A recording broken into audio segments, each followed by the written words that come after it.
लालची भाभी। करिश्मा, रेशमा और मनीषा 3 बहनें हैं। उनका एक भाई भी है, मयंक। मयंक अपनी बहनों को बहुत प्यार करता है, लेकिन मयंक की पत्नी सविता इस मामले में मयंक से बिल्कुल ही अलग है। वो अपनी ननदों का जितना बुरा कर सकती है उतना बुरा करती ही रहती है और अपनी ननदों पर हुक्म भी चलाती है। करिश्मा, करिश्मा, तुमने अभी तक नाश्ता नहीं बनाया? तुम्हारे भैया को ऑफिस जाने में देर हो रही है। हाँ भाभी, बस अभी बनाती हूँ। करिश्मा, तुम ये ढीलापन छोड़ दो। कल को पराए घर जाना है। वहाँ अगर तुम इस तरह से काम करोगी तो लोग क्या कहेंगे कि माँ ने और भाभी ने कुछ सिखाया नहीं। और तुम्हारी दोनों बहनें कहाँ हैं? अब रेशमा मार्केट गई है और मनीषा सो रही है। क्या? सुबह के 8 बज रहे हैं और ये महारानी अभी भी सो रही है? ये कहते हुए सविता अपनी सास दुर्गा देवी के पास जाती है। माँ जी, देख रही हो अपनी बेटियों के तौर तरीके? क्या हुआ बहू, सुबह सुबह क्या कर दिया मेरी बेटियों ने? अरे एक तो अभी अभी उठकर किचन में गई है, दूसरी सुबह सुबह बाहर चली गई और तीसरी अभी तक सो रही है। क्या करूं मैं इन तीनों का, मैं तो परेशान हो गई हूँ। जा जाकर उठा उसे और रेशमा से मैं बात करती हूँ। सविता सीधा मनीषा के कमरे में जाती है और उससे कहती है, महारानी जल्दी उठो, सूरज सर पर आ गया है। भाभी थोड़ी देर और सोने दो ना, मैं रात को लेट सोई थी। वो क्या है ना, यूनिट टेस्ट चल रहे हैं। शराफत से उठती है या नहीं, या फिर पानी की भरी बाल्टी डालूं तेरे ऊपर? नहीं नहीं भाभी, मुझे बिस्तर में नहीं नहाना, उठती हूँ मैं। मनीषा जल्दी से उठकर बाथरूम में चली जाती है। सभी आराम से बैठकर नाश्ता कर रहे होते कि तभी रेशमा बाजार से हाथ में सामान लिए आ जाती है। रेशमा को देखते ही सविता उस पर बरस पड़ती है। लो, आ गई महारानी। ऐसा भी क्या सामान लाना था जो सुबह आंख मलते ही बाजार की तरफ रवाना हो गई? भाभी, कल आप ही तो चीख रही थी कि घर का सारा सामान मुझे ही लाना पड़ता है, घर में किसी को भी किसी काम से कोई लेना देना नहीं है। अब मैं बाजार जाकर सामान ले आई तो आपको इस बात से भी तकलीफ हो रही है? देख रही हो माँ जी, अपनी बेटी की जुबान कैंची से भी तेज चलती है। और मयंक, आप तो कुछ कहेंगे नहीं अपनी लाडली बहन को। रेशमा, अपनी भाभी से ऐसे बात नहीं करते। चलो माफी मांगो। भैया, मैं क्यों माफी मांगू? आप भाभी से बोलिए ना कि हम पर कम हुक्म चलाया करे। हम इस घर की बेटियां हैं और आपकी पत्नी की ननद है, नौकरानी नहीं। लो कर लो बात। इनकी भलाई के लिए कुछ भी बोलो तो इन्हें बुरा लग जाता है। इस घर में यही इज्जत है मेरी। देख लो माँ जी, आपकी बेटी किस लहजे में मुझसे बात कर रही है। सविता वहां से चली जाती है। मयंक को बहुत गुस्सा आता है, वो भी वहां से चला जाता है। फिर करिश्मा रेशमा को समझाती है, रेशमा, तुम्हें भाभी से माफी मांग लेनी चाहिए थी ना। लेकिन दीदी, मैंने कुछ किया ही नहीं, तो मैं माफी क्यों मांगू? हाँ करिश्मा दीदी, रेशमा दीदी जैसे ही घर में आई भाभी ही उन पर चिल्ला रही थी। हाँ, मैं मानती हूँ कि गलती भाभी की थी। मैं तो इसलिए बोल रही हूँ कि भाभी ने माँ को तो पूरी तरह अपने वश में कर लिया है। वो हमारी बात सुनती ही नहीं। मयंक भैया हमारे लिए हमेशा खड़े रहते हैं, इसलिए उनकी बात का मान तो तुम्हें रखना चाहिए था ना। कोई फायदा नहीं दीदी, कुछ दिनों की बात और है, भाभी उन्हें भी हमारे खिलाफ भड़का देंगी। फिर वो भी माँ की तरह हमारी किसी बात का विश्वास नहीं करेंगे। इसी तरह सविता अपनी तीनों ननदों को किसी न किसी बात पर परेशान करती रहती थी। एक दिन मयंक अपनी तीनों बहनों के लिए गिफ्ट लाया। क्या रेशमा, ये तुम्हारे लिए हार का सेट। रेशमा, तुम्हारे लिए सुंदर सी ड्रेस। और मनीषा, तुम्हें किताबें पसंद है ना, तुम्हारे लिए किताबें लाया हूँ। थैंक यू भैया। थैंक यू भैया। थैंक यू भैया। करिश्मा, तुम्हारा नेकलेस कितना सुंदर है। ये भैया कहाँ से ले आए होंगे? मैंने भैया को 3 दिन पहले फोन पर ये डिजाइन दिखाया था और आज भैया ये ले आए। सविता तो अपनी ननदों के गिफ्ट्स देखकर जल गई और करिश्मा का नेकलेस तो उसे भी बहुत पसंद आया था। अपनी बहनों के लिए कितना अच्छा नेकलेस लेकर आए हैं, मुझे कभी कोई गिफ्ट नहीं दिया।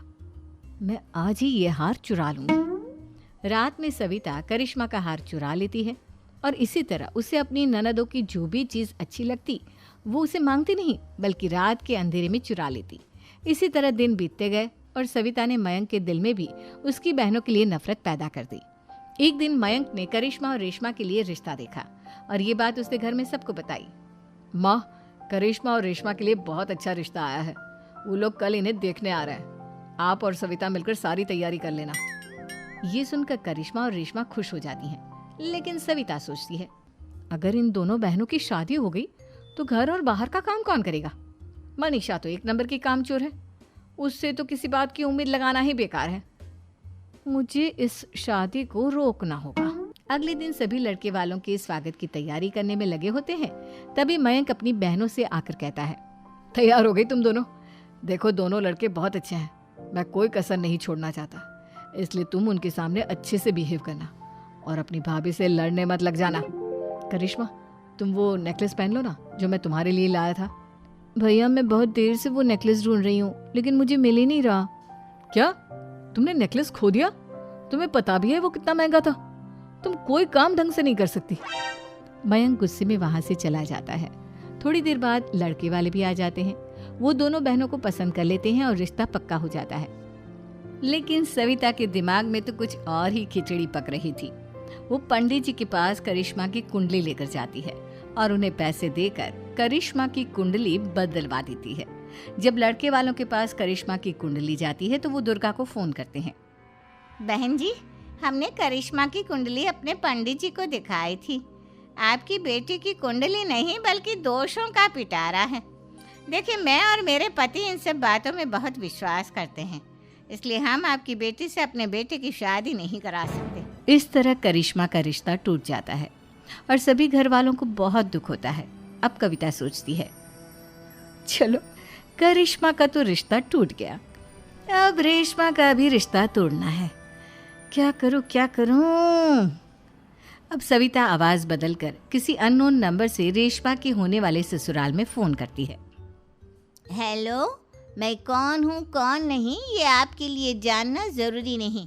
बस इतना सुन लो कि रेशमा का 2 साल से किसी के साथ अफेयर चल रहा है। बस रेशमा का रिश्ता तोड़वाने के लिए सविता का इतना कहना काफी था। अब रेशमा का भी रिश्ता टूट गया। मयंक और दुर्गा देवी ने रेशमा को खूब खरी खोटी सुनाई और उससे बार बार उस लड़के के बारे में पूछने लगी। आप दोनों मुझे क्यों परेशान कर रहे हो? अरे कोई लड़का होगा मेरी लाइफ में तो मैं बताऊंगी ना, जब कोई है ही नहीं तो कहाँ से लाऊं मैं कोई लड़का? तो तेरे होने वाले ससुराल वालों को फोन किसने किया था? माँ, मैं नहीं जानती किसने फोन किया था, मैं सच कह रही हूँ। मैं तो पहले ही कह रही थी इसकी लगाम खींच कर रखो, लेकिन मेरी सुनता ही कौन है। आप चुप रहिए भाभी, ये सब आपका ही किया धरा है। अब तीनों बहनों को विश्वास हो जाता है कि ये सब उनकी भाभी ही कर रही है। तीनों बहनें अपनी भाभी को सबक सिखाने के लिए एक वकील कर लेती है और घर में हिस्सा मांगना। देखो भैया, माँ बाप की जायदाद में जितना बेटों का हक होता है उतना ही बेटियों का, इसलिए इस घर के 4 हिस्से होंगे और हमें अपना हिस्सा चाहिए। मैंने तुम्हारे लिए क्या क्या नहीं किया और तुम इस घर में हिस्सा मांग रही हो? भैया, आप और माँ हम बहनों की कोई बात नहीं सुनते हो और भाभी हमारी शादी नहीं होने देगी क्योंकि उन्हें लगता है कि आप हमारी शादी में ज्यादा पैसा लगाओगे और उन्हें हम जैसी फ्री की नौकरानी कहाँ मिलेगी। तो हम भाभी के साथ तो रह नहीं सकते, हम बहनों को अपना हिस्सा चाहिए। अरे तुम्हें शर्म आनी चाहिए अपने भाभी पर ऐसा इल्जाम लगाते हुए। वो तुम्हारे बारे में कितना सोचती है। हाँ माँ, भाभी हमारे बारे में बहुत सोचती है, दिन रात बस यही सोचती रहती है कि किस तरह से अपनी तीनों ननदों को परेशान करूं और कभी मुझे पढ़ने भी नहीं देती। दोनों बहनों का रिश्ता भी तो इन्होंने ही तोड़वाया है और रात में हमारे कमरे में आकर हमारी चीजें भी चुराती हैं। इसी तरह सविता की तीनों ननदें अपनी बात पर अड़ी रही। अब कोर्ट में तारीख भी शुरू हो गई। जब सविता को लगा कि उसकी तीनों ननद इतनी आसानी से नहीं मानने वाली, तो उसने अपने पति और सास को सारी सच्चाई बता दी और अपनी तीनों ननद से माफी मांगी। मयंक और दुर्गा को भी अपनी गलती का एहसास हो गया। अब सविता खुद करिश्मा और रेशमा के लिए अच्छा रिश्ता